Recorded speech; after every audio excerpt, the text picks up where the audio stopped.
El último de los fenómenos que estudiaremos en esta sección será relacionado con colisiones, el cual es uno de los mecanismos que podemos observar en la vida cotidiana y además permite una clasificación según la energía que se produce o que se pierde o que se mantiene durante los mismos. Y así las podemos clasificar en lo que son las colisiones elásticas e inelásticas, como veremos a continuación. Colisiones, como les mencionaba en mi inicio, es algo que podemos observar desde algo muy cotidiano, como por ejemplo el choque de dos autos, o bien cuando se juega, por ejemplo, billar. Sin embargo, la diferencia entre ambos movimientos pues radica en lo que ocurre después del impacto. Entonces, a continuación vamos a observar cuál es la diferencia entre ambos sistemas. El primero de ellos, como podemos observar en la imagen de la izquierda, tenemos dos carros, el carro A de color verde, el carro B de color rojo, que se aproximan o que en direcciones opuestas hacia un punto en común.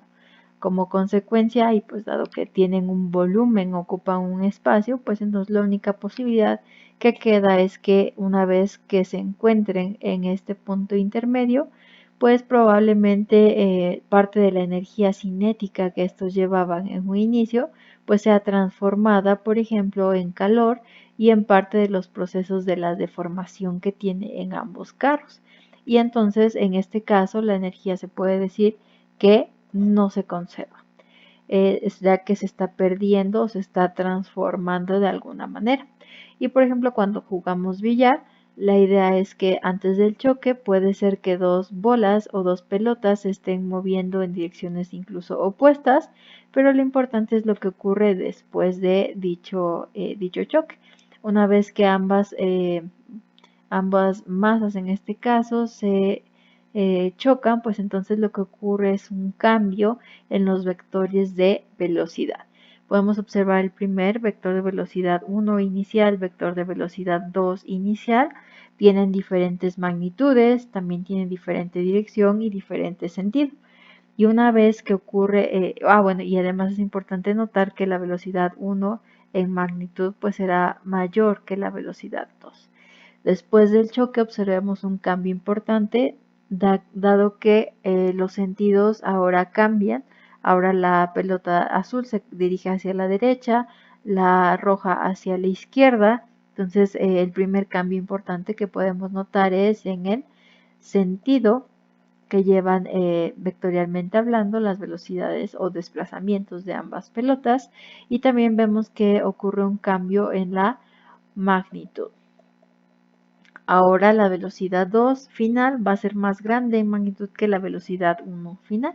Y entonces lo que podemos observar que en este caso, a diferencia de los carros, pues es que no existe deformación. Las pelotas se mantienen con su forma rígida desde el inicio, y entonces estas son las diferencias que podemos observar en ambos tipos de colisiones o choques. Aunque es algo que observamos en la vida cotidiana, aquí podemos hacer además esta clasificación.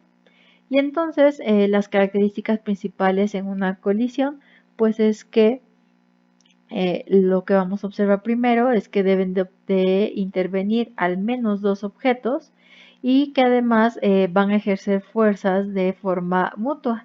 Recuerden que siempre las fuerzas aparecen en pares debido a las leyes de Newton, y ahora vamos a poder identificar si se conserva o no se conserva la energía, y a su vez, como vimos en secciones también previas, esto implica que se conserve o no el momento lineal tanto de las partículas individuales o bien del sistema en total. Y además debemos de identificar también si existe o no intercambio de masa entre los cuerpos. Es decir, por ejemplo, en el primer caso que los cuerpos pues se deforman, en el segundo simplemente chocan, interactúan, cambian momento o energía y se vuelven a desplazar, pero no se deforman o no se juntan las masas, etcétera. Y otra cosa también importante notar, pues es que todo cuerpo tiene la capacidad de transmitir el movimiento que lleva, como por ejemplo en este tipo de sistemas. Si una pelotita comienza a desplazarse, es capaz de transmitir ese movimiento hacia las demás de tal manera que la última también puede desplazarse. Y entonces todos los objetos pueden transferir energía bajo nuestras aproximaciones y eso pues implica también, por uno de los teoremas que vimos previamente, pues que van a poder también realizar un trabajo. Y entonces ahora sí llegamos a la clasificación mencionada anteriormente. Las colisiones las vamos a clasificar en el primer tipo, que son de tipo elástico, cuando existe conservación de la energía cinética total. Es decir, otra forma de expresarlo pues es que no se pierde la energía durante la colisión, como es en este caso de las pelotas o las bolas de billar. Chocan y luego simplemente lo que ocurre es que intercambian momento de energía, pero no se pierde. Y en el segundo caso hablamos de colisiones de tipo inelástico, ahora cuando la energía cinética total se va a transformar en algún tipo de energía que no se pueda recuperar o restablecer, como por ejemplo el calor, deformación, generando sonido, etcétera, como ahora el caso de lo que son el caso de los dos carros y hablamos de que son perfectamente inelásticas. Aquí simplemente es un caso particular de este segundo tipo cuando los objetos permanecen juntos después de la colisión. Como por ejemplo, veremos un poco más adelante lo que es el péndulo balístico. Tenemos una masa o una madera, por ejemplo, colgando y se puede mediante, por ejemplo, una pistola lanzar una bala, se empieza a mover, llega a la masa y entonces se incrusta.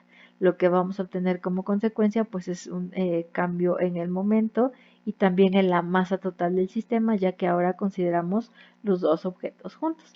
Y entonces ahora parte de la energía cinética, que es en este caso llevada por la bala, pues se cambiará en algún otro tipo de o alguna otra forma de energía durante la colisión.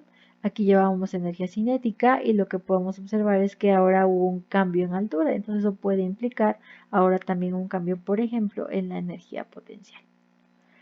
Y como les mencionaba, este es uno de los ejemplos mucho más muy utilizados a lo largo de la física para ejemplificar estos enunciados. Entonces lo que se hace ya de manera formal para describir el fenómeno, pues es que se dispara una bala contra un bloque que se encuentra suspendido mediante cables. Obviamente suponemos que la tensión por dichos cables es despreciable al igual que su masa, más bien la masa es la que es despreciable, y entonces lo que ocurre es que el bloque con el proyectil ya incrustado, es decir, después del impacto, pues comienza a oscilar. Y esto lo que va a provocar pues es que si las masas de la bala y del bloque se consideran como M1 y M2 y además se conoce la altura que alcanzó dicho bloque después del impacto, pues es posible entonces determinar, por ejemplo, la velocidad de la bala. Aquí es importante notar que es un choque perfectamente inelástico o totalmente inelástico. En algunos casos también le llegan a llamar plástico, aunque no es muy utilizado, pero es importante conocerlo por si en algún momento nos encontramos con esta información. Y bueno, esto es debido a que la bala queda incrustada dentro del bloque de madera. Y entonces esto lo que va a implicar pues es que tanto el momento lineal se va a conservar en el choque, pero no se va a conservar ahora la energía cinética de la bala, ya que parte de ella pues se puede perder en calor o en deformación del mismo bloque. Y entonces recordamos que el momento lineal se calculaba como P igual a masa por velocidad y que esta puede calcularse al inicio o al final de cualquier movimiento con el único cambio encontrado en la velocidad del sistema. Y entonces, si se conserva el momento lineal, esto quiere decir que la masa 1 por la velocidad 1, es decir, el momento lineal 1 inicial, pues ahora tiene que, podemos, bueno, más bien vamos a poder sumarlo ahora con el momento que tiene la masa 2, en este caso el bloque, pero cuya velocidad pues obviamente es 0 en este caso. Entonces al hacer el producto, el momento lineal del segundo objeto o del bloque pues tiene que ser 0. Si hacemos algo similar, pues esto tendrá que ser igual ahora al momento lineal o a la suma del primer objeto, pero ahora el momento lineal final, más lo mismo para el segundo. Si ahora notamos, ahora los objetos después del impacto pues se tendrán que mover como un solo objeto, y entonces de esta definición pues podemos observar que también ambos se van a mover ahora con la misma velocidad. Entonces la masa 1 por la velocidad final más la masa 2 por la velocidad final, pues nos permite ahora agrupar la velocidad final y entonces obtener esta expresión. Y de aquí lo que podemos concluir entonces, pues es que es posible despejar ahora la velocidad inicial para la bala en términos de todos los demás elementos, que son la masa 1, la masa 2 y la velocidad final. Entonces esto simplemente sale del despeje de velocidad 1 inicial de esta igualdad que planteamos al inicio a partir de la conservación del momento lineal encontrada en esta expresión. Y ahora bien, si la velocidad final es la velocidad tanto del bloque como de la bala, porque ahora se encuentran, como podemos ver en la imagen, ya están juntos, entonces después de que la bala y el bloque adquieren esa velocidad, entonces sí podemos considerar que ahora en ese momento ya se conserva la energía.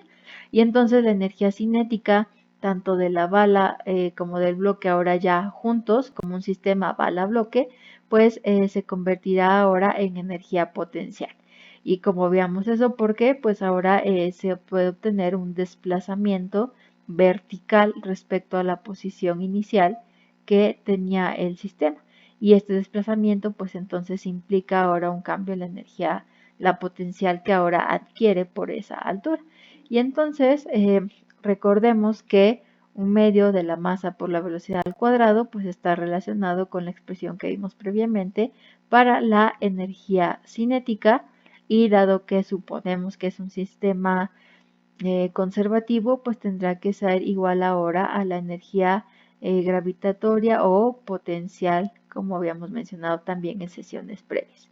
Si se conserva, entonces tendrán que ser iguales la energía cinética que lleva ahora el sistema con la energía potencial final que adquiere en la última altura, y entonces de aquí podemos realizar nuevamente un despeje muy sencillo para obtener lo que es la velocidad final. Observemos que este término de la suma de las masas aparece en ambos lados. Cuando pase dividiendo nos dará como resultado un valor de 1. La gravedad por la altura se mantiene. Un medio está pues multiplicando esta parte o dividiendo el 2. Vamos a pensarlo de alguna de las dos maneras. Pasa del otro lado ahora multiplicando de manera muy coloquial. Y entonces pues lo que nos bastaría quitar el exponente 2, lo cual hacemos pues aplicando la operación inversa, que es la raíz cuadrada. Y entonces pues esta sería la expresión que nos permite calcular ahora la velocidad final adquirida ya del sistema bala-bloque. Y con este valor pues entonces podemos utilizar la expresión encontrada aquí previamente para la velocidad inicial para la bala, y entonces pues bastará sustituir el valor que obtengamos aquí en esta expresión. En este caso solamente estamos haciendo el desarrollo algebraico y nos están dando valores específicos, pero bueno, bastará simplemente con hacer el desarrollo, ¿no? Bastará con realizar la sustitución, entonces tendremos masa 1 más masa 2 entre masa 1, y ahora podemos escribirlo de la siguiente manera. Y esta sería la última expresión que nos permite calcular ahora la velocidad de la bala que llevaba al inicio del movimiento.